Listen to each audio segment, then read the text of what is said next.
Hello everyone, I hope you people are fine. आज हम discuss करेंगे इंटरनेशनल और रीजनल ऑर्गेनाइजेशन। इंटरनेशनल और रीजनल ऑर्गेनाइजेशन बहुत अहम रोल प्ले करती हैं दुनिया में अमन कायम रखने के लिए, सिक्योरिटी के लिए, इकोनॉमिक स्टेबिलिटी के लिए और कॉपरेशन के लिए स्टेट्स के बीच में।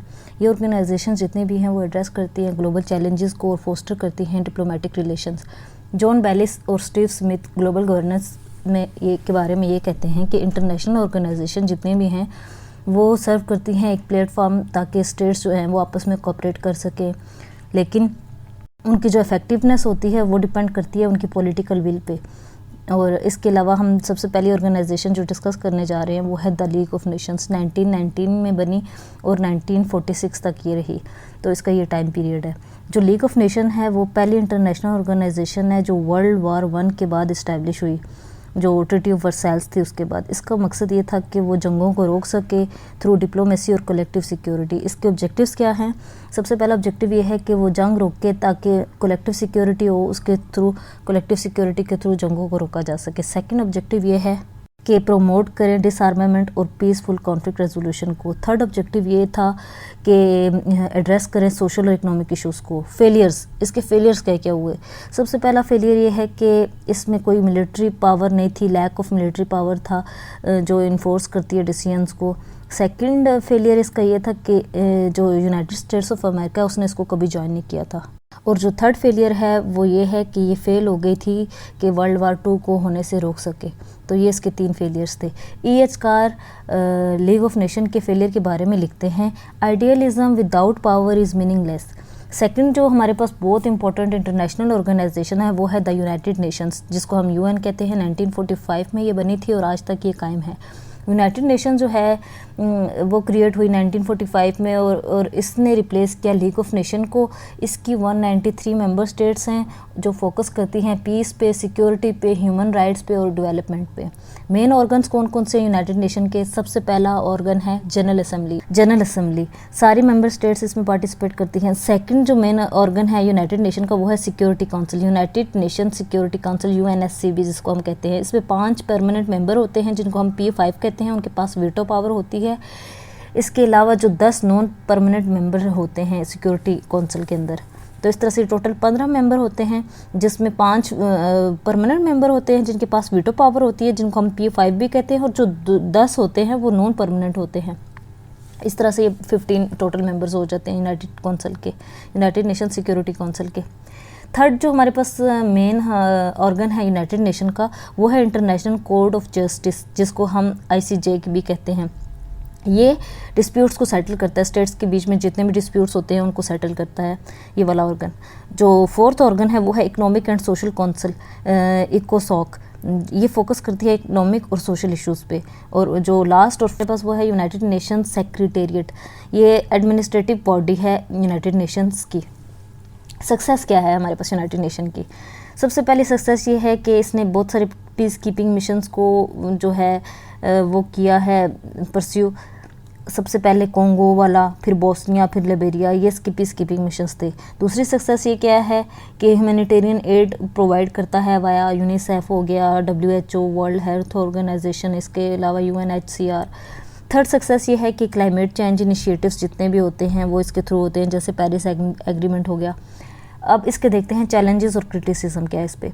वीटो पावर जो है सिक्योरिटी काउंसिल में वो किस किस के पास है? हमारे पास वो है यूनाइटेड स्टेट्स ऑफ अमेरिका के पास, रशिया, चाइना, यूनाइटेड किंगडम और फ्रांस, ये इन 5 कंट्री के पास वीटो पावर है। दूसरा चैलेंज और क्रिटिसिज्म क्या है कि जो फेलियर है इसका बहुत बड़ा फेलियर ये है कि इसने कॉन्फ्लिक्ट्स को नहीं रोका, सीरिया में, यूक्रेन में, म्यांमार में। थर्ड जो फेलियर है हमारे पास वो ये है कि हमें चाहिए कि हम यूनाइटेड नेशंस में रिफॉर्म्स लाएं और नए, ताकि जितनी भी नई ग्लोबल रियलिटीज़ हैं हम उसको फेस कर सकें। इसके अलावा हमारे पास former United nation secretary general इस बारे में कहते हैं कि the United Nation was not created to take mankind to heaven but to save humanity from hell. ये थे हमारे पास बहुत इंपॉर्टेंट इंटरनेशनल ऑर्गेनाइजेशंस। अब हम देखते हैं कुछ रीजनल ऑर्गेनाइजेशंस। सबसे पहले रीजनल ऑर्गेनाइजेशन है हमारे पास European union.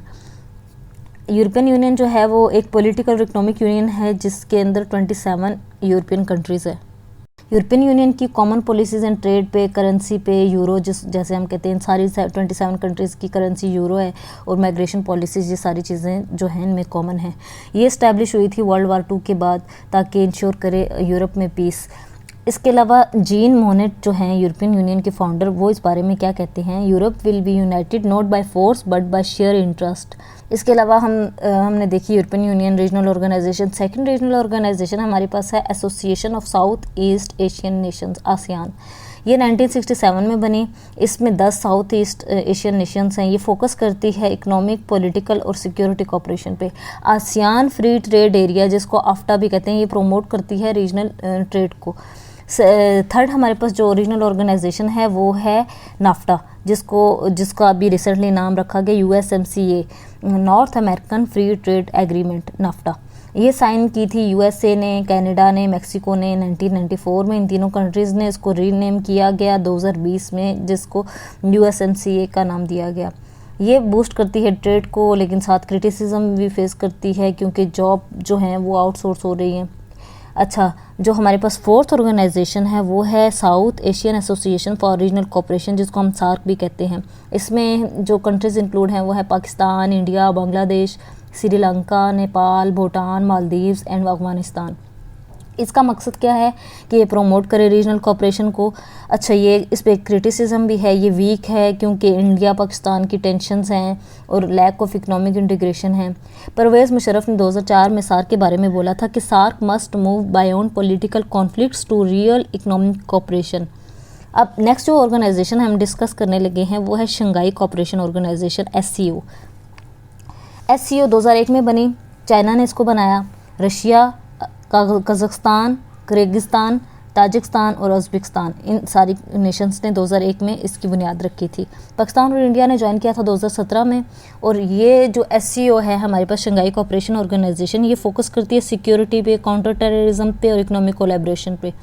Organisation of Islamic cooperation, OIC, इसमें 57 मुस्लिम मेजर कंट्रीज़ हैं जो एड्रेस करती हैं इश्यूज़, सारे वो इश्यूज़ जो मुस्लिम वर्ल्ड फेस करती है या मुस्लिम वर्ल्ड अफेक्ट हो रही है जिन इश्यूज़ से। जैसे हमारे पास हो गया इस्लामोफोबिया, इस तरह के और भी बहुत सारे इश्यूज़ हैं। अच्छा, इस पे क्रिटिसिज्म ये है कि जो इसकी लैक ऑफ इफेक्टिवनेस है इन रिजॉल्विंग कॉन्फ्लिक्ट, जैसे पैलेस्टीन में हो गया, रोहिंग्या क्राइसिस हो गया, इसलिए इसको क्रिटिसाइज़ किया जाता है। मोहम्मद महाथिर जो फॉर्मर मलेशियन प्राइम मिनिस्टर हैं, वो इसके बारे में कहते हैं कि the Muslim world must unite beyond words to create real change. अब नेक्स्ट ऑर्गेनाइजेशन जो है वो हमारे पास है ECO, इकोनॉमिक कोऑपरेशन ऑर्गेनाइजेशन। इसमें पाकिस्तान है, ईरान है, तुर्की है, सेंट्रल एशियन स्टेट्स जितने भी हैं वो है। ये फोकस करती है ट्रेड पे, एनर्जी पे और ट्रांसपोर्टेशन प्रोजेक्ट्स पे। चाइना बेल्ट और रोड इनिशिएटिव BRI जो है वो इसकी बूस्ट कर रहा है ECO का कोऑपरेशन। इकोनॉमिक ऑर्गेनाइजेशन सब डिस्कस करते हैं। सबसे पहले इकोनॉमिक ऑर्गेनाइजेशन है वर्ल्ड ट्रेड ऑर्गेनाइजेशन, जिसको हम WTO भी कहते हैं। ये रेगुलेट करती है ग्लोबल ट्रेड को, ये हेल्प करती है ताकि हम रिजॉल्व कर सकें ट्रेड डिस्प्यूट जितने भी हैं। जैसे हमारे पास ये US चाइना की जो ट्रेड वॉर थी, ये इसकी एग्जांपल हो गई। थर्डली, ये प्रमोट करती है फ्री ट्रेड को, टैरिफ रिडक्शन करती है। पॉल क्रूगमैन जो हैं वो वर्ल्ड ट्रेड ऑर्गेनाइजेशन के बारे में कहते हैं, trade is the force for piece but it must be fair. अच्छा, नेक्स्ट जो सेकंड हमारे पास इकोनॉमिक ऑर्गेनाइजेशन है वो है इंटरनेशनल मॉनेटरी फंड, IMF। ये फाइनेंशियल एड प्रोवाइड करती है उन सारी कंट्रीज़ को जो इकोनॉमिक क्राइसिस फेस करते हैं। जैसे पाकिस्तान ने मल्टीपल टाइम्स जो है IMF से लोन लिया। क्रिटिसिज्म इसकी ये है कि ये हार्श लोन कंडीशंस होती हैं इसकी, ऑस्टेरिटी मेजर्स जैसे। जोसेफ स्टिग्लिट्ज़ क्रिटिक करते हैं IMF पे। वो कहते हैं IMF policies often have creditors more than the people of A struggling nation. Next जो थर्ड हमारे पास इकोनॉमिक ऑर्गेनाइजेशन है वो है वर्ल्ड बैंक। वर्ल्ड बैंक क्या है, हमें प्रोवाइड करती है लोन, ताकि डेवलपमेंट प्रोजेक्ट्स के लिए लोन प्रोवाइड करती है ताकि इंफ्रास्ट्रक्चर इंप्रूव करें, एजुकेशन इंप्रूव करें। सेकेंडली, ये हेल्प करती है डेवलपिंग कंट्री को ताकि रिड्यूस करें पॉवर्टी को। क्रिटिसिज्म इस पे ये है कि इसको क्रिटिसाइज़ किया जाता है, ये फेवर करती है वेस्टर्न इंटरेस्ट को, लोन पॉलिसीज़ में बहुत ज़्यादा फेवर करती है। अब हम देखते हैं रिफॉर्म्स क्या क्या हमें चाहिए यूनाइटेड नेशन में, वर्ल्ड बैंक में और IMF में। यूनाइटेड नेशन में कौन कौन से रिफॉर्म्स की ज़रूरत है? एक्सपेंड किया जाए सिक्योरिटी काउंसिल को ताकि इंक्लूड की जाए बहुत सारी इमर्जिंग पावर्स को, जैसे इंडिया हो गया, ब्राज़ील हो गया, जर्मनी हो गया, जापान हो गया। इसके अलावा हम रिड्यूस करें P5 की वीटो पावर ताकि इंश्योर करें हम और ज़्यादा फेयर डिसीजंस को इंश्योर किया जा सके। थर्ड ये है कि हम यूनाइटेड नेशन के पीस कीपिंग जितनी भी एफर्ट्स हैं उनको स्ट्रेंथन करें। ये यूनाइटेड नेशन के रिफॉर्म्स हो गए। अब देखते हैं IMF और वर्ल्ड बैंक के रिफॉर्म्स क्या क्या किए जा सकते हैं। IMF और वर्ल्ड बैंक के ये रिफॉर्म किए जा सकते हैं कि हम ज़्यादा से ज़्यादा वोटिंग पावर दें डेवलपिंग कंट्रीज़ को, इनकी ट्रांसपेरेंसी इंक्रीज़ करें लोन एग्रीमेंट्स में, और इसके अलावा वेस्टर्न की जो डिसीजन मेकिंग में जो डोमिनेंस है उसको हम कम करें ज़्यादा से ज़्यादा। जैसे कोफी अन्नान इस बारे में कहते हैं, जो फॉर्मर यूनाइटेड नेशन के सेक्रेटरी जनरल थे, वो कहते हैं कि the United nation must reform और रिस्क बिकमिंग इररेलेवेंट। फाइनली अगर आज के टॉपिक को हम कंक्लूड करें तो हम ये कह सकते हैं कि इंटरनेशनल और रीजनल ऑर्गेनाइजेशन जितनी भी हैं वो शेप करती हैं ग्लोबल गवर्नेंस को, लेकिन साथ ही साथ वो चैलेंजेस भी फेस करती हैं जो अडॉप्ट करने पड़ते हैं उनको नए पावर डायनामिक्स को देखते हुए। जैसे रिफॉर्म्स हमें चाहिए होते हैं यूनाइटेड नेशन में, IMF में, वर्ल्ड बैंक में, वो बहुत ज़रूरी हैं ताकि हम ग्लोबल स्टेबिलिटी और फेयरनेस को मेंटेन कर सकें। एंटोनियो गुटेरेस जो हैं वो current united nation secretary general हैं, वो कहते हैं we need a united nations that deliver for all not just the powerful। यदि हमारी आज की इंटरनेशनल रिलेशन और उसके अंदर जो हमारे पास इंटरनेशनल ऑर्गेनाइजेशन और रीजनल ऑर्गेनाइजेशन है और उनका इंटरनेशनल रिलेशन पे इफेक्ट और उसका इम्पैक्ट